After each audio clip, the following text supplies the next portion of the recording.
ദൈവനാമത്തിന് മഹത്വമുണ്ടായിരിക്കട്ടെ. അനുഗ്രഹിക്കപ്പെട്ട ഈ ദിനത്തിൽ ഈ സഭയിൽ ഇങ്ങനെ വചനവുമായി നിൽപ്പാൻ തക്കവണ്ണം കർത്താവ് എന്നെ അവിടുന്ന് സഹായിച്ച കൃപകളെ ഓർത്ത് നന്ദിയോടെ സ്തുതിക്കുകയും സ്തോത്രം ചെയ്യുകയും ചെയ്യാം. നാം ഇപ്പോൾ ഇവിടെ ഉപവാസ പ്രാർത്ഥനകളുമൊക്കെ നടത്തിക്കൊണ്ടിരിക്കുന്നുണ്ട് അല്ലേ? എന്തിനു വേണ്ടിയിട്ടാണ് ഉപവാസ പ്രാർത്ഥന നടക്കുന്നത്? എന്തിനു വേണ്ടിയിട്ടാ? എൻ്റെ ഓരോ കാര്യങ്ങൾ, ആവശ്യങ്ങൾ നിവർത്തീകരിക്കുവാൻ വേണ്ടി. നമുക്ക് ഇന്ന് 100 രൂപ വേണം അല്ലേ? ഇന്ന് 100 രൂപ നിങ്ങളുടെ കയ്യിൽ വേണം. 99 രൂപ കയ്യിൽ തന്നിട്ട് അത് 100 എന്ന് പറയാൻ പറ്റുമോ? 1 രൂപ ഇവിടെ ഉണ്ടെങ്കിൽ മാത്രമേ അത് 100 എന്ന് പറയാൻ പറ്റത്തുള്ളൂ. ആ സ്ഥിതിയിൽ ആണ് ഇന്ന് കർത്താവ് എന്നെ നിർത്തിയിരിക്കുന്നത്. അങ്ങനെയെങ്കിൽ ഇന്ന് പകൽക്കാലം അതിന്ന് പൂർത്തീകരിക്കും. ഇന്ന് പകൽക്കാലം കർത്താവ് അതിന് പൂർത്തീകരിക്കും. അല്ല, അതിന് നിത്യ തെളിവിന്ന് നാം കാണുമെന്ന് ദൈവത്തിൻ്റെ സന്നിധിയിൽ നാം സമർപ്പിച്ച് കൊടുക്കുമ്പോൾ ഇന്ന് പകൽക്കാലം നാം കാണും. അതുകൊണ്ടാണ് ഇന്നിവിടെ എന്നോട് വന്ന് നിൽക്കാൻ പറ്റുന്നത്. നാം ഇസ്രായേൽ മക്കള് പാസ്റ്റർ പറഞ്ഞപ്പോൾ ഇസ്രായേൽ ജനത്തിന് പ്രതികൂലത്തിലൂടെ നടത്തിയത് പറഞ്ഞു. ഇസ്രായേൽ ജനം പിമ്പിൽ ഫറവോന സൈന്യം, മുമ്പിൽ ചെങ്കടല്. എങ്ങോട്ട് പോകണമെന്നറിയാതെ ഇന്ന് ഞാനും നിങ്ങളും ഓരോരുത്തരും നിൽക്കുന്ന അവസ്ഥയിൽ ദൈവത്തിനൊരു പദ്ധതിയുണ്ട്. ഇന്ന് ഭൂപടത്തിലില്ലാത്ത വഴിയെ തുറന്ന് ഇസ്രായേൽ ജനത്തെ നടത്തിയവൻ ഇന്ന് ആരാധനയിൽ കടന്നു വന്നിട്ടുണ്ട്. അവനെയാണ് നാം ഇന്ന് പകൽക്കാലം ആരാധിക്കുവാനായിട്ട് കടന്നു വന്നിരിക്കുന്നത്. എങ്കിൽ ഇന്ന് ഭൂപടത്തിൽ കാണാത്തൊരു വഴിയെ തുറന്ന്, ഏതെങ്കിലും ഭൂപടത്തിൽ കണ്ടിട്ടുണ്ടോ ചെങ്കടലിന്റെ നടുവിലൂടെ ഒരു ഉണങ്ങിയ നിലം എവിടെങ്കിലും ഏതെങ്കിലും ഭൂപടത്തിൽ വരച്ചിട്ടേക്കുന്നതായിട്ട് കാണാമോ? ഇല്ല. എങ്കിൽ ഈ ചെങ്കടലിന്റെ നടുവിലൂടെയാണ് ഇസ്രായേലിലെ ജനത്തെ, നനഞ്ഞ സ്ഥലത്തൂടെ നല്ല പറഞ്ഞത്, ഉണങ്ങിയ നിലത്തൂടെ നടത്തിയവൻ എന്നെയും നിന്നെയും നടത്തുവാൻ ശക്തനാണ്. അവനെ ആരാധിക്കുക. അതുകൊണ്ടാണ് ഇന്ന് ഇവിടെ ഈ ആരാധനയ്ക്ക് വന്നിരിക്കുമ്പോൾ, ആരാധനയ്ക്കായിട്ട് വന്നിരിക്കും ഇവിടെ നിന്ന് സിസ്റ്റർ പലതവണ പറയും എല്ലാവരും ആരാധിക്കണമെന്ന്. എന്തുകൊണ്ടാണ് നമുക്ക് ആരാധിക്കുവാനായിട്ട് പറ്റാത്തത്? ഇത് വിശ്വസിക്കുവാനായിട്ട് നമുക്ക് കഴിയുന്നില്ല. എന്നെ നടത്തുന്ന ഒരു ദൈവമുണ്ടോ? എന്നെ വഴി നടത്തുന്ന ഒരു ദൈവമുണ്ട്. പ്രതികൂലത്തിൻ്റെ നടുവിൽ പതറി നിൽക്കുവാനായിട്ടല്ല, എന്നെ നടത്തുന്ന ഒരു കർത്താവുണ്ട് എന്ന് ഉറച്ച് വിശ്വസിക്കുന്നു എങ്കിൽ, അങ്ങനെ വിശ്വാസത്തോടുകൂടെ കടന്നു വന്ന് ഈ ആരാധനയിൽ പങ്കെടുക്കുന്നുവെങ്കിൽ നിന്റെ അടുത്ത് ആരും ആരാധിക്കാനായിട്ട് പറയേണ്ട ആവശ്യമില്ല. നമുക്ക് തനിയെ ആരാധിക്കുവാനായിട്ട് കഴിയും. എൻ്റെ വാക്കുകളെ നീട്ടിക്കൊണ്ടു പോകുന്നില്ല, കാരണം ലിമിറ്റഡ് ടൈമിൽ നിർത്താമെന്ന് പറഞ്ഞിട്ടുണ്ട് ഞാൻ. കാരണം ഇത് കഴിഞ്ഞിട്ട് പാസ്റ്റർ അടുത്ത മീറ്റിങ്ങിലേക്ക് കടന്നു പോകണം. ഞാൻ എൻ്റെ സാക്ഷ്യങ്ങളിലേക്കൊന്നും കടക്കുന്നില്ല. കാരണം നടന്നുപോയ വഴികൾ പിന്നോട്ട് തിരിഞ്ഞു നോക്കുമ്പോൾ കടന്നുപോയ വഴികളെക്കുറിച്ച് പറഞ്ഞ് കർത്താവ് ഈ നിമിഷം വരെയും നടത്തിയ വഴികളെക്കുറിച്ച് ഞാൻ പറയാൻ തുടങ്ങിയാൽ നിങ്ങൾ ഇന്നല്ല ഈ ആഴ്ചയിലും വീട്ടിൽ പോകില്ല. അതുകൊണ്ട് അതിലേക്കൊന്നും കടക്കുവാനായിട്ട് ഞാനിപ്പോൾ ആഗ്രഹിക്കുന്നില്ല. സൂമിലിരിക്കുന്ന എല്ലാവർക്കും ദൈവനാമത്തിൽ വന്ദനം അറിയിക്കുന്നു. കാരണം പല ദേശത്ത് നിന്ന്, പല രാജ്യത്ത് നിന്ന് നമ്മോടൊപ്പം ഇന്ന് ആരാധനയിലായിരിക്കുന്നവരുണ്ട്. ഈ കൊല്ലത്തിൻ്റെ പ്രദേശത്ത് നിന്ന് ആരാധിപ്പാൻ തക്കവണ്ണം കർത്താവ് നമ്മെ അവിടുന്ന് ശക്തീകരിക്കട്ടെ, ബലപ്പെടുത്തട്ടെ എന്ന് പ്രാർത്ഥിക്കുന്നു. അതുപോലെ ഞാൻ ഈ കഴിഞ്ഞ നാളുകളിൽ ഞാനിങ്ങനെ വാട്സപ്പൊക്കെ നോക്കി, ഇങ്ങനെ പെട്ടെന്നൊക്കെ നോക്കി അങ്ങനെ വിടും. ബാക്കി എല്ലാം ഒന്നും എടുക്കുന്ന അല്ല. എങ്കിലും കഴിഞ്ഞ നാളുകളിൽ നിങ്ങളൊക്കെ ചിലപ്പം കണ്ടു കാണും, വാട്സപ്പിൽ വന്ന ഒരു മെസ്സേജ് എന്നെ ഞാൻ കണ്ടു. അത് കണ്ടിട്ട് ഞാനതിങ്ങനെ കുറിച്ചു വെക്കുകയും ചെയ്തു. ഒരു ഹിന്ദു സഹോദരനാണ് എനിക്ക് അയച്ചു തന്നത്. ആ മെസ്സേജ് എനിക്ക് ഫോർവേഡ് തന്നത്. അതിനകത്ത് എഴുതിയിരിക്കുന്നു, a man in A God shop. ഒരു മനുഷ്യൻ ഒരു ദൈവത്തിൻ്റെ ഒരു കടയിലേക്ക് കടന്നു ചെന്നിട്ട് മനുഷ്യൻ ചോദിക്കുക, വാട്ട് ഡു യു സെൽ? നീ എന്താ ഇവിടെ വിൽക്കുന്നത്? അപ്പം ദൈവം പറയുന്നു, what ever your heart desires, നിന്റെ ഹൃദയത്തിൽ തോന്നിക്കുന്നത് എന്തും ഞാനിവിടെ വിൽക്കും. അപ്പം ആ മനുഷ്യൻ പറയുക, അങ്ങനെയുണ്ടെങ്കിൽ എനിക്ക് സക്സസ് ആൻഡ് ഹാപ്പിനെസ്, എനിക്ക് സന്തോഷവും സമാധാനവും ഒക്കെ വേണം. അപ്പം ദൈവം ചിരിച്ചുകൊണ്ട് ഒരു കാര്യം പറഞ്ഞു, ഞാൻ അതിവിടെ വെക്കുന്നില്ല. I cell only seeds. ഞാനിവിടെ വിത്ത് വിതയ്ക്കുന്നു. അതാണ് സഭയിലും വിതയ്ക്കുന്നത്. വിത്ത് ഇവിടെ വിതയ്ക്കുമ്പോൾ അത് നനച്ചു വളർത്തി എടുക്കേണ്ടത്, അത് ഫലവത്താക്കേണ്ടത് നമ്മുടെ ചുമതലയാണ്. കടന്നു വന്ന ജനത്തോടും എനിക്ക് അതുമാത്രമേ പറയുവാനായിട്ടുള്ളൂ. ഇന്ന് ഈ സഭയിൽ നിന്ന് ലഭിക്കുന്നത്, ഈ വിത്തുകൾ ഫലവത്താക്കി എടുക്കുവാനായിട്ട് ദൈവം തമ്പുരാൻ നമ്മെ അവിടുന്ന് സഹായിക്കട്ടെ എന്ന് പ്രാർത്ഥിക്കുന്നു. നമുക്ക് ഒരുമിച്ചുള്ള ചിന്തയ്ക്കായിട്ട് വളരെ പെട്ടെന്ന് തന്നെ യോനാ പ്രവാചകന്റെ പുസ്തകം 2-ാം അധ്യായത്തിന്റെ 2-ാമത്തെ വാക്യം. യോനാ പ്രവാചകന്റെ പുസ്തകം 2-ാം അധ്യായം 2-ാമത്തെ വാക്യത്തിലേക്ക് കടന്നു പോകാം. ഞാൻ എൻ്റെ കഷ്ടത നിമിത്തം യഹോവയോട് നിലവിളിച്ചു, അവൻ എനിക്ക് ഉത്തരമരുളി. ഞാൻ പാതാളത്തിന്റെ വയറ്റിൽ നിന്ന് അയ്യം വിളിച്ചു. ഞാൻ എൻ്റെ കഷ്ടത നിമിത്തം യഹോവയോട് നിലവിളിച്ചു, അവൻ എനിക്ക് ഉത്തരമരുളി. ഞാൻ പാതാളത്തിന്റെ വയറ്റിൽ നിന്ന് അയ്യം വിളിച്ചു.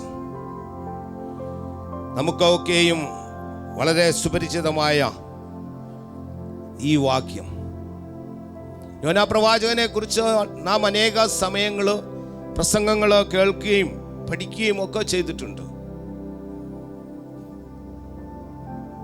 ഈ യോനാ പ്രവാചകനെ കുറിച്ച് നാം പറയുമ്പോഴോ, യോനാ പ്രവാചകൻ എന്ന് പറയുന്നത് നാം 1-ാം അധ്യായത്തിൽ ആദ്യ ഭാഗത്തേക്ക് നോക്കുമ്പോൾ നമുക്ക് കാണാം, അമിത്തായിയുടെ മകനായ യോനാ പ്രവാചകൻ എന്ന്. അമിത്തായിയുടെ മകനായ യോനയ്ക്ക് അരുളപ്പാട് ഉണ്ടായതെന്നാൽ പറഞ്ഞിട്ട് ആ പുസ്തകം തുടങ്ങുന്നത് തന്നെ.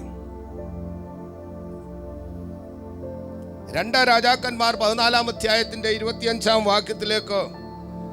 വാക്യത്തിൽ നാം നോക്കുമ്പോൾ അവിടെ വ്യക്തമായിട്ട് പറയുന്നുണ്ട്, ഹേഫർകാരനായ അമിത്തായിയുടെ മകനായ യോനാ പ്രവാചകൻ എന്ന്. അവൻ ഏത് സ്ഥലക്കാരൻ കൂടിയാണ് എന്ന് 2 രാജാക്കന്മാരുടെ പുസ്തകത്തിൽ കാണിക്കുന്നുണ്ട്. ഈ 34-ാം സങ്കീർത്തനത്തിലേക്ക് നാം കടന്നു പോകുമ്പോൾ ദാവീദിന്റെ സങ്കീർത്തനമാ. അബീമേലെക്കിന്റെ മുമ്പിൽ നിന്ന് മുത്തിപ്രവൻ ഭവിച്ച് ഓടിപ്പോകുമ്പോൾ എഴുതിയ സങ്കീർത്തനം. അതിന്റെ 6-ാം വാക്യത്തിലേക്ക് നാം ഇപ്രകാരം കാണുന്നു, ഈ എളിയവൻ നിലവിളിച്ചു, യഹോവ കേട്ടു, അവന്റെ സകല കഷ്ടങ്ങളിൽ നിന്നും എന്നെ രക്ഷിച്ചു. അതിനകത്ത് അവനെ രക്ഷിച്ചു എന്ന് വായിക്കണം, എന്നെ രക്ഷിച്ചു എന്ന് വായിക്കുക. എളിയവൻ നിലവിളിച്ചു, യഹോവ കേട്ടു, എന്റെ സകല കഷ്ടങ്ങളിൽ നിന്നും എന്നെ രക്ഷിച്ചു എന്ന് പറയുവാനായിട്ട് നമുക്ക് സാധ്യമായി തീരണം. യോനായുടെ പുസ്തകത്തിലേക്ക്, യോനയെ പറ്റി നാം പഠിക്കുമ്പോൾ അതിന്റെ 1-ാം അധ്യായത്തിലേക്ക് ഇങ്ങനെ കടന്നു വരുമ്പോൾ കാണാം, യോന ഒരു ഫോറിൻ മിഷണറി ആയിട്ട് വിളിക്കപ്പെട്ടവനാണ്. എന്റെ 1-ാം അധ്യായത്തിന്റെ 2-ാം വാക്യത്തിലേക്ക് 2-ലേക്ക് ഇപ്രകാരം കാണുന്ന, നിനവേയിലേക്ക് മഹാനഗരമായ എന്ന് വെച്ചാൽ നീ പുറപ്പെട്ട്, വിളിച്ചിട്ട് എന്താ പറഞ്ഞ, നീ പുറപ്പെട്ടു മഹാനഗരമായ നിനവേയിലേക്ക് ചെന്ന് അതിന് വിരോധമായി പ്രസംഗിക്ക എന്ന്. അപ്പോൾ അവൻ നിൽക്കുന്ന സ്ഥലത്ത് നിന്ന് വേറൊരു രാജ്യത്ത് പോയിട്ട് ആ രാജ്യത്തിനെതിരായിട്ട് പ്രസംഗിക്കുവാനായിട്ടാണ് ദൈവം അവനെ വിളിച്ചത്. പഴയ നിയമത്തിലെ ഒരു ഏക വിദേശ മിഷണറി ആയിട്ടാണ് പഴയ നിയമം പഠിക്കുമ്പോൾ കാണുന്നത്. അതിൻ്റെ അടുത്ത വാക്യത്തിൽ നാം നോക്കുമ്പോൾ കാണുന്നത് അവൻ അനുസരണക്കേട് കാണിച്ച ഒരു പ്രവാചകനാണ്. കാരണം നമ്മുടെ അതേ സ്വഭാവം, ഇങ്ങോട്ട് വിളിക്കുമ്പോൾ നമ്മൾ അങ്ങോട്ട് പോകും. അതല്ലേ നമ്മൾ ചെയ്തുകൊണ്ടിരിക്കുന്നത്. നമ്മൾ മുമ്പോട്ട് കയറിയിരിക്കാൻ പറയുമ്പം കഴിവതും നമ്മൾ പുറകെ തന്നെ ഇരിക്കും. ഈ പ്രവാചകന് അനുസരണക്കേട് കാണിച്ചു എന്ന് പറയുന്നത്, യോന എന്തോ ചെയ്ത് അവനോട് പറഞ്ഞത് നിനവയിലേക്ക് പോകുവാനായിട്ട്. എന്നാൽ യോന യഹോവയുടെ സന്നിധിയിൽ തർസീസിലേക്ക് ഓടിപ്പോകേണ്ടതിന് പുറപ്പെട്ട് യാഫോവിലേക്ക് പോയി തർസീസിലേക്ക് പോകുന്ന ഒരു കപ്പലിൽ കയറി യാത്രപ്പെടുവാനായിട്ട് പോയി എന്നാണ് കേൾക്കുന്നത്, എന്നാ നാം വായിച്ചത്. അപ്പോൾ അനുസരണക്കേട് കാണിച്ച ഒരു പ്രവാചകനാണ് യോന പ്രവാചകൻ. ഒന്നാമധ്യായം വീണ്ടും പഠിച്ച താഴേക്ക് വരുമ്പോൾ, കുറ്റത്തിന് പിടിക്കപ്പെട്ടവൻ, അവൻ പോയ കപ്പല് ആടി ഉലഞ്ഞു, ജനത്തിന് ഇരിക്കുവാനായിട്ട് വരെ അവരുടെ സാധനങ്ങളെല്ലാം എടുത്തു കളഞ്ഞു. കടലിലകി കാറ്റ് അടിച്ചു. ഇതിനകത്തെ സാധനങ്ങളെല്ലാം തന്നെ പറക്കി കളഞ്ഞു കഴിഞ്ഞിട്ട് അവരെ ചീട്ടിട്ട് കഴിഞ്ഞപ്പോൾ കിട്ടിയതും യോനയ്ക്ക. പറഞ്ഞു, നീ അത് കഴിഞ്ഞപ്പോഴാണ് ചോദിക്കുന്നത്, നീ ആരാണ്? അവിടെ കുറ്റത്തിന് പിടിക്കപ്പെട്ട ഒരു പ്രവാചകനാണ് യോന പ്രവാചകൻ. അതിന്റെ 12-ാം വാക്യത്തിലേക്ക് നോക്കിയാൽ ഇന്നുവരെ നാം കേട്ടിട്ടില്ലാത്ത ഒന്ന്, സ്വയമേ ശിക്ഷ വിധിച്ചവൻ. നാം ആരെങ്കിലും കുറ്റം ചെയ്തിട്ട് നമുക്ക് ശിക്ഷ വിധിക്കാറുണ്ടോ? ശിക്ഷ എന്താ വേണ്ടതെന്ന് പറഞ്ഞു കഴിഞ്ഞാൽ എന്തെങ്കിലും ഒന്ന് ചെയ്തിട്ട് വിട്ടുകളാ, അല്ലെങ്കിൽ എന്നെ രക്ഷിക്കണമേ എന്ന് അലമുറയിടുന്ന നമ്മോട് ഇവിടെ തിരുവചനത്തിൽ പറയുന്നു, യോന പ്രവാചകൻ സ്വയം ശിക്ഷ വിധിക്കപ്പെട്ടവനാ. എന്തുവാ ശിക്ഷ വിധിച്ചത്? അതിന്റെ 1-ാം അധ്യായത്തിന്റെ 12-ാം വാക്യത്തിലേക്കൊന്ന് പോയെ.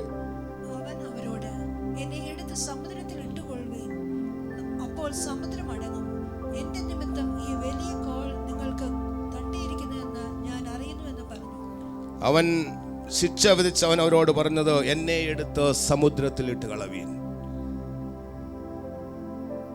അപ്പോൾ കാറ്റടങ്ങും, കോളുകൾ മാറും, ഈ സമുദ്രം അടങ്ങിത്തീരും, നിങ്ങൾക്ക് ഇത് ശാന്തമായി തീരും, നിങ്ങൾക്ക് ശാന്തമായിട്ട് സഞ്ചരിക്കുവാനായിട്ട് സാധിക്കും. അപ്പോൾ അവനറിയാം സമുദ്രത്തിലേക്ക് ഇട്ടാൽ എന്താ സംഭവിക്കുന്നത്. അവനതോടുകൂടി തീർന്നു. മനുഷ്യ ചിന്തകളിൽ ചിന്തിക്കുമ്പോൾ, എന്നാൽ ദൈവം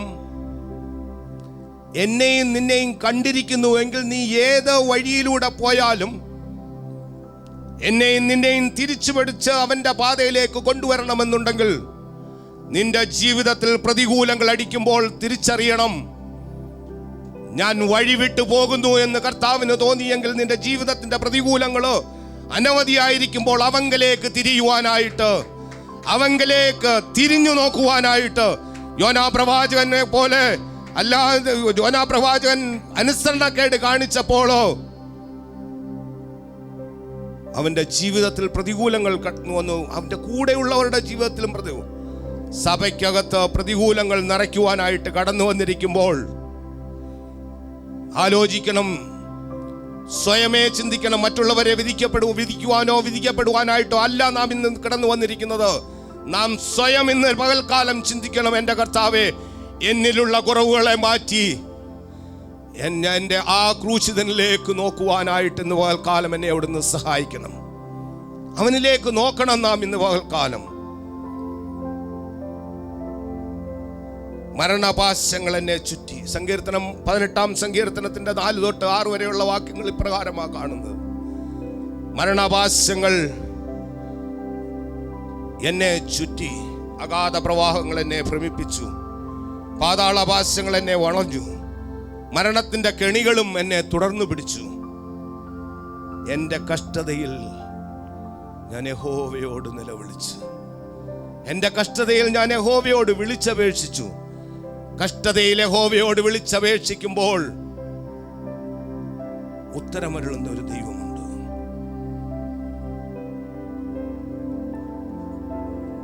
അവൻ അവിടുന്ന് നമുക്ക് ഉത്തരമരുളി തരുന്ന ഒരു ദൈവമാണ്.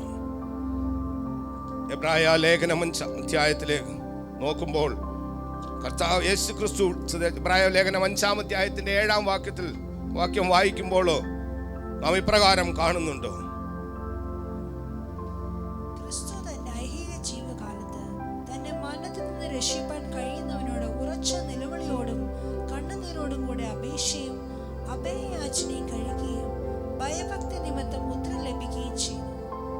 ക്രിസ്തു തന്റെ ഐഹിക ജീവിതകാലത്ത് തന്നെ മരണത്തിൽ നിന്ന് രക്ഷിപ്പാൻ കഴിയുന്നവനോട് ആരോടാ നിലവിളിച്ചത്? തന്നെ മരണത്തിൽ നിന്ന് രക്ഷിപ്പാൻ കഴിയുന്നവനോടാ. അപ്പൊ നാം ആരോടാ ഇന്ന് പകൽക്കാലം ആരോടാ നിലവിളിക്കേണ്ടത്? അടുത്തുള്ളവരോടാണോ? കൂട്ടുകാരോടാണോ? വീട്ടുകാരോടാണോ? ജീവിതത്തിൽ തന്നെ മരണത്തിൽ നിന്ന് രക്ഷിപ്പാൻ കഴിയുന്നവനോട്. ഞാൻ പല പ്രാവശ്യം പറയുന്നുണ്ട്, നാം ഇവിടെ ഇരിക്കുന്നവരോ എല്ലാവരും അനേകം യാത്ര ചെയ്യുന്നവരും വാഹനങ്ങൾ ഓടിക്കുന്നവരും ഒക്കെയാണ്. നാം വാഹനങ്ങൾ ഓടിച്ചു പോകുമ്പോൾ നാം എത്ര മര്യാദയ്ക്ക് വാഹനം ഓടിച്ചു പോയാലും പല ആക്സിഡന്റുകളും ഉണ്ടാകുന്നത് ഇങ്ങോട്ട് വന്ന് കയറുന്നതാണ്, അല്ലേ? എത്ര അപകടങ്ങൾ കൺമുമ്പിൽ കാണുന്നുണ്ട് നാം ഓരോ ദിവസവും. അനേകം മൈലുകൾ യാത്ര ചെയ്യുന്ന ആളാണ്. അനേകം മൈലുകൾ ഞാൻ സ്വയം ഡ്രൈവ് ചെയ്ത് പോകുന്ന ആളാണ്. ഒത്തിരി അപകടങ്ങൾ ദിനം പ്രതി കാണുന്നുണ്ട്. എങ്കിലും ഇതൊന്നും ലേശാതെ ഈ നിമിഷം വരെയും കർത്താവോട് നിർത്തിയെങ്കിൽ നമുക്കറിയാം, നമുക്ക് അപകടങ്ങൾ വന്നു കഴിയുമ്പോൾ, ഒരു വണ്ടി ഇടിച്ചു കഴിഞ്ഞാൽ ആക്സിഡന്റ് ഒക്കെ ഉണ്ടായി കഴിയുമ്പോൾ ആൾക്കാർ വന്ന് ചിലപ്പോൾ നമ്മെ അവിടുന്ന് സഹായിക്കും, സപ്പോർട്ട് ചെയ്യും. പക്ഷെ ഇതിനെ ഇല്ലാതാക്കി തീർക്കുവാൻ ഒരുവന് മാത്രമേ കഴിയുകയുള്ളൂ. ഒരേ ഒരാളിന് മാത്രമേ ഈ അപകടത്തെ ഒഴിവാക്കി തരുവാനായിട്ട് എന്റെയും നിന്റെയും ജീവിതത്തിൽ നടന്നു വരുന്ന കഷ്ടതയുടെ നടുവിലോ പ്രത്യാശയോടുകൂടെ നിലനിർത്തുവാൻ തക്കവണ്ണം ഒരുവന് മാത്രമേ കഴിയുകയുള്ളൂ. അവന്റെ നാമം ആ ക്രിസ്തു. അവനിലേക്ക് കണ്ണു. നിന്നെ മരണത്തിൽ നിന്ന് വിടുവിക്കുവാനായിട്ട്, നിന്റെ രോഗത്തിൽ നിന്ന് വിടുവിക്കുവാനായിട്ട്, നിന്റെ കഷ്ടതയിൽ നിന്ന് മാറ്റുവാനായിട്ട്, നിന്റെ കടഭാരത്തിൽ നിന്ന് എന്നെയും നിന്നെയോടൊന്ന് മാറ്റുവാനായിട്ട് ഒരുവന് മാത്രമേ സാധ്യമാകുകയുള്ളൂ. അവന്റെ പേരാ ക്രിസ്തു. അവനിലേക്ക് നോക്കുവാനായിട്ട്, അവനെ ആരാധിക്കുവാനായിട്ടാണ് നാം ഇന്ന് കടന്നു വന്നിരിക്കുന്നത്. എൻ്റെ കഷ്ടതയിൽ ഞാൻ യഹോവയോട് നിലവിളിച്ചു, അവൻ എനിക്ക് ഉത്തരമരുളുകയും ചെയ്തു. 120 സങ്കീർത്തനത്തിലുള്ളതാ. എൻ്റെ കഷ്ടതയിൽ ഞാൻ യഹോവയോട് നിലവിളിച്ചു, അവൻ എനിക്ക് ഉത്തരമരുളുകയും ചെയ്തു. 2-ാം അധ്യായത്തിൽ, യോനാ പ്രവാചകന്റെ പുസ്തകം 2-ാം അധ്യായത്തിലേക്കാണ് നാം കടന്നു വന്നിരിക്കുന്നത്. വരുമ്പോൾ മടക്കി വരുത്തപ്പെട്ട പ്രവാചകനാ. ആ അധ്യായം മൊത്തം വായിക്കുമ്പോൾ നമുക്ക് മനസ്സിലാകുവാനായിട്ട് സാധിക്കും, മടക്കി വരുത്തപ്പെട്ട പ്രവാചകനാ. അവിടെ എന്തുവാ? യോനാ മത്സ്യത്തിന്റെ വയറ്റിൽ തന്റെ ദൈവമായ യഹോവയോട് പ്രാർത്ഥിച്ചു. യോനയെ കടലിലേക്ക് എറിഞ്ഞപ്പോൾ കർത്താവ് അവന് വേണ്ടിയിട്ട് ഒരുക്കിയിരുന്നു ഒരു വലിയൊരു മത്സ്യത്തെ.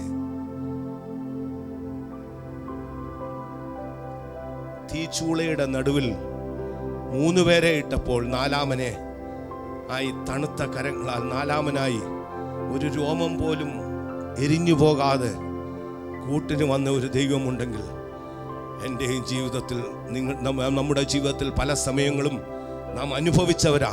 പക്ഷെ അത് തിരിച്ചറിയുവാനായിട്ട് നമുക്കിതുവരെ കഴിഞ്ഞില്ല. അതാണ് നമ്മുടെ ജീവിതത്തിൻ്റെ പ്രശ്നം. അനേകം അവസരങ്ങൾ എൻ്റെ ജീവിതത്തിൽ ഉണ്ടായിട്ടുണ്ട്. മുമ്പോട്ട് എങ്ങനെ പോകണം, അടുത്ത നിമിഷം എന്താണ് ചെയ്യേണ്ടത്, അടുത്ത നിമിഷം എന്ത് ചെയ്യണം, എങ്ങോട്ട് പോകണം എന്ന് ചിന്തിച്ച നിമിഷങ്ങൾ അനവധിയുണ്ട്. ദൈവദാസന്മാർ വരെ പ്രാർത്ഥിച്ചിട്ട് പറഞ്ഞിട്ടുണ്ട്, ഞങ്ങൾക്ക് പോലും പിടിച്ചു നിൽക്കാം, ഇതെന്റെ കഴിവല്ല, എൻ്റെ അപ്പൻ്റെ കഴിവ് ഒന്ന് മാത്രമാണ്, അവൻ്റെ കരുണ ഒന്ന് മാത്രമാ ഇന്ന് പകൽക്കാലം ഇവിടെ വന്ന് നിൽക്കുവാനായിട്ട് സാധിച്ചതെങ്കിൽ എൻ്റെ അപ്പൻ്റെ കരുണ ഒന്ന് മാത്രമാ. അതുകൊണ്ടാണ് ഞാൻ പറഞ്ഞില്ലേ, 99 ആക്കിയെങ്കിലും 100 ആക്കി എടുക്കണമെങ്കിൽ ഇന്ന് പകൽക്കാലം ഇന്ന് ഇവിടെ വന്ന് നിൽക്കുന്നത് അപ്പനെ മഹത്വപ്പെടുത്തുവാനായിട്ട്. ഇന്ന് പകൽക്കാലം ഇവിടെ വന്ന് നിൽക്കുന്നത് എൻ്റെ ജീവിതത്തിൻ്റെ പ്രതികൂലങ്ങൾ, എൻ്റെ ജീവിതത്തിൻ്റെ തിരിവുകളെ ഇന്ന് പകൽക്കാലം അവിടുന്ന് തിരിച്ചറിയുവാനായിട്ട് എനിക്ക് സാധ്യമായി തീരണം. ഇന്ന് വിടുതലുകളെ പ്രാപിച്ച് മടങ്ങിപ്പോകുവാനായിട്ട് സാധ്യമുള്ളൂ. ഇന്ന് വിടുതൽ പ്രാപിക്കും. ഉറച്ച വിശ്വാസത്തോടുകൂടിയാണ് കടന്നു വന്നത്. കർത്താവ് ഇന്ന് വിടുവിക്കുന്ന ദൈവമാ, ഇന്ന് വിടുവിക്കുന്ന ദിനമാ, ഇന്ന് വിടുവിക്കുന്ന നിമിഷമായി ഈ നിമിഷം ഇവിടെ കാണുന്നത്. ആ കർത്താവ് അത്ഭുതങ്ങളെ പ്രവർത്തിക്കുന്ന ദൈവമാ. മത്സ്യത്തിന്റെ വയറ്റിലൂടെ സമുദ്രം താണ്ടിയ ഒരാൾ പോലും ഇന്ന് നാം കേട്ടിട്ടില്ല. മത്സ്യത്തിന്റെ വയറ്റിലൂടെ സമുദ്രം താണ്ടിയവനായ യോനാ പ്രവാചകൻ. അവനോട് പറഞ്ഞത് ജാതികളോട് പ്രസംഗിക്കുവാനായിട്ടാണ്. അവൻ ജാതികളോട് പ്രസംഗിച്ചു 1,20,000 പേരെ മാനസാന്തരത്തിലേക്ക് അവൻ കൊണ്ടുവന്നതായിട്ട് 3-ാം അധ്യായത്തിലും 4-ാം അധ്യായത്തിലൊക്കെ നമുക്ക് കാണാം. 4-ാം അധ്യായത്തിന്റെ അവസാന ഭാഗത്തിലേക്ക് ചെല്ലുമ്പോൾ കാണാം, അതിന്റെ 11-ാം വാക്യത്തിൽ കാണുന്നു 1,20,000 പേര്. അപ്പോൾ ഈ 1,20,000 പേരും ആടുമാടുകളും ഒക്കെ മൊത്തം നശിപ്പിക്കുവാനായിട്ട് തീരുമാനിച്ച ദൈവത്തിന് മനസ്സലിവ് തോന്നിയെങ്കിലോ യോന അവിടെ ചെന്ന് പ്രസംഗിച്ചു കഴിഞ്ഞപ്പോൾ അവരുടെ മനസ്സിലുണ്ടായ രൂപാന്തരം. നമ്മുടെ ജീവിതത്തിൽ പ്രതികൂലങ്ങൾ കടന്നു വരുമ്പോൾ, നാം ഈ ആരാധനയിൽ കടന്നു വന്ന് ഇതൊക്കെ കേട്ട് കഴിയുമ്പോൾ നമ്മുടെ ജീവിതത്തിൽ രൂപാന്തരം പ്രാപിച്ചില്ല എങ്കിൽ ഇത് പിന്നെ എങ്ങനെ നേരെയാകാൻ പറ്റും? എന്നിട്ട് നാം ഇന്നത്തെ ആരാധനയിൽ സന്തോഷമില്ലായിരുന്നു, വിടുതലില്ലായിരുന്നു എന്ന് പറഞ്ഞു പോകുന്നതിൽ എന്താ അവസ്ഥ? നാം ഒരുക്കത്തോടു കൂടിയാണോ ഇന്ന് കടന്നു വന്നിരിക്കുന്നത്? ഇന്ന് നാം ഒരുക്കത്തോടുകൂടെ കടന്നു വന്നിരിപ്പുണ്ടെങ്കിൽ ഇന്ന് പകൽക്കാലം കടന്നു പോകുമ്പോൾ ഈ നിമിഷം ഉറച്ച വിശ്വാസത്തോടുകൂടെ പറയുന്നു, വിടുതൽ പ്രാപിച്ചവരായിട്ട് കടന്നു പോകുവാനായിട്ട് കഴിയും. ഇന്ന് ഏത് രോഗമായിരുന്നാലും ഇന്ന് പകൽക്കാലം മാറും. കർത്താവ് തൊട്ടപ്പോൾ സൗഖ്യം പ്രാപിച്ചു. കർത്താവിന്റെ വസ്ത്രത്തിൽ തൊട്ടപ്പോൾ ആ സ്ത്രീ, രക്തസ്രാവം പിടിച്ച സ്ത്രീക്ക്, എന്തുകൊണ്ടാണ്? അവളുടെ വിശ്വാസം. കർത്താവ് അവൾക്ക് വേണ്ടി പ്രാർത്ഥിക്കുവാനായിട്ട് അവൾ ഇല്ല. അവൻ കടന്നു പോകുമ്പോൾ അവന്റെ വസ്ത്രത്തിന്റെ തൊങ്ങലിൽ ഒന്ന് തൊട്ടാൽ എനിക്ക് സൗഖ്യം പ്രാപിക്കുമെന്ന് അവൾ വിശ്വസിച്ചു. ഈ കർത്താവിന്റെ സന്നിധിയിലാണ് നാം കടന്നു വന്നിരിക്കുന്നത്. അവന്റെ സന്നിധിയിൽ വിട്ടുകൊടുക്കണം. അവനെ നമുക്ക് അവനിലേക്ക് വിട്ടുകൊടുത്തുകൊണ്ട് നാം പ്രാർത്ഥിക്കുന്നുവെങ്കിൽ, വിശ്വാസത്തോടുകൂടെ, ഉറച്ച വിശ്വാസത്തോടുകൂടെ ഇന്ന് നാം പ്രാർത്ഥിക്കുന്നുവെങ്കിൽ, നമുക്ക് യോനാ പ്രവാചകനെ പോലെ നോക്കുമ്പോൾ 4-ാം അധ്യായത്തിന്റെ 1-ഉം 2-ഉം വാക്യത്തിൽ വായിക്കുമ്പോൾ നമുക്ക് കാണാം, യോനാ പ്രവാചകൻ ചോദ്യം ചെയ്യും ദൈവത്തെ. നമ്മുടെയും കുഴപ്പം ഇതാണ്. നാം പാടും, പ്രാർത്ഥിക്കും, വചനം പറയും, വചനം കേൾക്കും, ഇതെല്ലാം ചെയ്യും. എന്തെങ്കിലും പ്രതികൂലം വരുമ്പോൾ, പ്രയാസങ്ങൾ എന്തെങ്കിലും നേരിട്ട് കഴിയുമ്പോൾ നമ്മുടെ ജീവിതത്തിൽ നാം ദൈവത്തോട് ചോദ്യം ചോദിക്കും. എന്തുകൊണ്ട് എൻ്റെ ജീവിതത്തിൽ ഇത് സംഭവിച്ചു? എന്താ കർത്താവേ എൻ്റെ ജീവിതത്തിൽ മാത്രം ഇങ്ങനെ സംഭവിക്കുന്നത്? ഇതല്ലേ നാം ദിവസവും കാണുന്നത്? മറുതലിച്ച് നിൽക്കുന്നവരാ നാം. അതിനെയൊക്കെ ഒന്ന് മാറ്റിയേ. വെറുതെ പാടി തീർക്കരുത്. പാട്ടുകൾ, അനേകം പാട്ടുകളിലൊക്കെ നാം പാടുന്നുണ്ട്. തിരിച്ച് എന്തിനെന്ന് ചോദിക്കില്ല എന്നൊക്കെ നാം പറയുന്നുണ്ട്. പക്ഷെ വീണ്ടും നാം ചോദിക്കും, എൻ്റെ ജീവിതത്തിൽ എന്താപ്പാ കർത്താവേ ഇത് വരുത്തിയത്? മറ്റുള്ളവർക്കില്ലാത്ത പ്രതികൂലം എൻ്റെ ജീവിതത്തിൽ നിന്നെ കൂടുതൽ സ്നേഹിക്കുന്നത് കൊണ്ട്, നിന്നെ കുശവന്റെ കയ്യിലെ കളിമണ്ണ് പോലെ ഒരുക്കിയെടുക്കുവാൻ കഴിവുള്ള ദൈവം എന്നെയും നിന്നെയും ഇവിടെ സ്വർണ്ണ പണിക്കാര് ഇങ്ങനെ തീയിലിട്ട് ഊതി കാച്ചി എടുക്കുന്നത് പോലെ എടുക്കുവാനായിട്ട് അപ്പോൾ ചോദ്യം ചെയ്യപ്പെടലിൻ്റെ ആവശ്യമില്ല. യോനാ പ്രവാചകൻ ദൈവത്തെ ചോദ്യം ചെയ്തവനാ, ആ ദൈവത്തോട് കോപിച്ചവനാ. 4-ാം അധ്യായത്തിന്റെ 9-ാം വാക്യത്തിൽ കാണാം, ദൈവത്തോട് കോപിച്ച പ്രവാചകനാ. എന്നോടുള്ള നിന്റെ ദയ, 86-ാം സങ്കീർത്തനം നാം കാണുന്നു, എന്നോടുള്ള നിന്റെ ദയ വലിയതല്ലോ. നീ എൻ്റെ പ്രാണനെ അധമപാതാളത്തിൽ നിന്ന് രക്ഷിച്ചിരിക്കുന്നു. എൻ്റെ പ്രാണനെ അധമപാതാളത്തിൽ നിന്ന് രക്ഷിച്ചിരിക്കുന്ന ഒരു ദൈവമുണ്ട്. എൻ്റെ ഹൃദയം ക്ഷീണിക്കുമ്പോൾ ഞാൻ ഭൂമിയുടെ അറ്റത്ത് നിന്ന് നിന്നെ വിളിച്ചപേക്ഷിക്കും. എനിക്ക് അത്യുന്നതനായ പാറയെങ്കിലേക്ക് എന്നെ നടത്തണമേ. ഞാൻ ഭൂമിയുടെ അറ്റത്ത് നിന്ന്, 61-ാം സങ്കീർത്തനത്തിലുള്ളതാണ്. ഭൂമിയുടെ അറ്റത്ത് നിന്ന് വിളിച്ചപേക്ഷിക്കുമ്പോൾ വിളി കേൾക്കുന്ന ഒരു ദൈവം നമുക്കുണ്ട്. യോവേൽ പ്രവാചകന്റെ പുസ്തകം 2-ാം അധ്യായത്തിന്റെ 1-ാം വാക്യത്തിലെ പ്രകാരം കാണുന്നു, സിയോനിൽ കാഹളമൂതുവീൻ, എൻ്റെ വിശുദ്ധ പർവ്വതത്തിൽ അയ്യം വിളിപ്പീൻ. യഹോവയുടെ ദിവസം വരുന്നത് കൊണ്ടും അത് അടുത്തിരിക്കുന്നത് കൊണ്ടും ദേശത്തിലെ സകല നിവാസികളും നടുങ്ങിപ്പോകട്ടെ എന്ന് അവിടെ കാണിക്കുന്നത്. അപ്പോൾ അവന്റെ സന്നിധിയിൽ സിയോനിൽ കാഹളമോതുവാനായിട്ട്, അവന്റെ വിശുദ്ധ പർവ്വതത്തിൽ അയ്യം വിളിക്കുവാനായിട്ട് ഇന്ന് പകൽക്കാലം നമുക്കിടയായി തീരണം. ഞാൻ പറഞ്ഞ സമയത്തിലേക്ക് കിടന്നു ഞാൻ എൻ്റെ വാക്കുകളെ അവസാനിപ്പിക്കുക. വെച്ച് ഒത്തിരി നീട്ടിക്കൊണ്ടു പോകുവാനായിട്ട് ഞാൻ താല്പര്യപ്പെടുന്നില്ല. ദൈവം ഇന്ന് പകൽക്കാലം നമുക്ക് അനുഗ്രഹത്തെ ചൊരിയും. ഇന്ന് എത്ര പേര് വിശ്വസിക്കുന്നുണ്ട് ഇന്ന് കർത്താവ് വിടുവിക്കുമെന്ന്? ഇന്ന് നാം കടന്നു വന്നത് വെറുതെ അല്ല എന്ന് വിശ്വസിക്കുന്ന എത്ര പേരുണ്ട്? ഇന്ന് കർത്താവ് അത്ഭുതം പ്രവർത്തിക്കുന്നു, ഒരു സംശയവുമില്ല കാര്യത്തിൽ. പൂർണ്ണമായിട്ട് ദൈവത്തിന്റെ കരങ്ങളിലേക്ക് സമർപ്പിച്ചു കൊടുക്കുന്നെങ്കിൽ ഇന്ന് അത്ഭുതം പ്രവർത്തിക്കുക തന്നെ ചെയ്യും. ഈ കൊല്ലത്തെ ദേവാലയവും പണിയും, ആരാധനാലയങ്ങൾ 1 അല്ല 2 പണിയും. ദൈവത്തിന്റെ സന്നിധിയിൽ പൂർണ്ണമായിട്ട് സമർപ്പിച്ചു കൊടുക്കുന്നെങ്കിൽ ഈ ആലയം നിറഞ്ഞ കവിയത്തക്കവണ്ണം ജനം കടന്നു വരും, സത്യത്തിലും ആത്മാവിലും അവനെ ആരാധിക്കുവാനായിട്ട്. 34-ാം സങ്കീർത്തനത്തിന്റെ 5-6 വാക്യത്തിൽ അവങ്കലേക്ക് നോക്കിയവർ പ്രകാശിതരായി, അവരുടെ മുഖം ലജ്ജിച്ചു പോയതുമില്ല. ഈ എളിയവൻ നിലവിളിച്ചു, യഹോവ കേട്ടു, അവന്റെ സകല കഷ്ടങ്ങളിൽ നിന്നും അവനെ രക്ഷിച്ചു. ഈ എളിയവൻ നിലവിളിച്ചു, യഹോവ കേട്ടു, അവന്റെ സകല കഷ്ടങ്ങളിൽ നിന്നും യഹോവ അവനെ വിടുവിച്ചു. അതുകൊണ്ട് ഈ പകൽക്കാലം നമുക്കും അങ്ങനെ തന്നെ ആയിത്തീരാം. അവങ്കലേക്ക് നോക്കാം. അവങ്കലേക്ക് നോക്കുന്നവരാരും ലജ്ജിതരായി പോകുകയില്ല. ആ കർത്താവിൻ്റെ സന്നിധിയിലേക്ക് നമുക്ക് ഇന്ന് പകൽക്കാലം അവൻ്റെ സന്നിധിയിലേക്ക് നമുക്ക് നോക്കാം. ഇന്ന് പകൽക്കാലം വിടുവിക്കുന്ന ഒരു ദൈവമുണ്ട്, അത്ഭുതം പ്രവർത്തിക്കുന്ന ഒരു ദൈവമുണ്ട്. അതുകൊണ്ട് അവൻ്റെ കരങ്ങളിലേക്ക് പൂർണ്ണമായിട്ട് ഇന്ന് പകൽക്കാലം സമർപ്പിച്ചുകൊണ്ട് വിടുതലുകളെ കണ്ട് അനുഗ്രഹങ്ങളെ പ്രാപിച്ചുകൊണ്ട് ഇന്ന് നമുക്ക് മടങ്ങിപ്പോകാം. അതിനായി പരിശുദ്ധ ദൈവം നമ്മെ ഓരോരുത്തരെയും അവിടുന്ന് സഹായിക്കുമാറാകട്ടെ.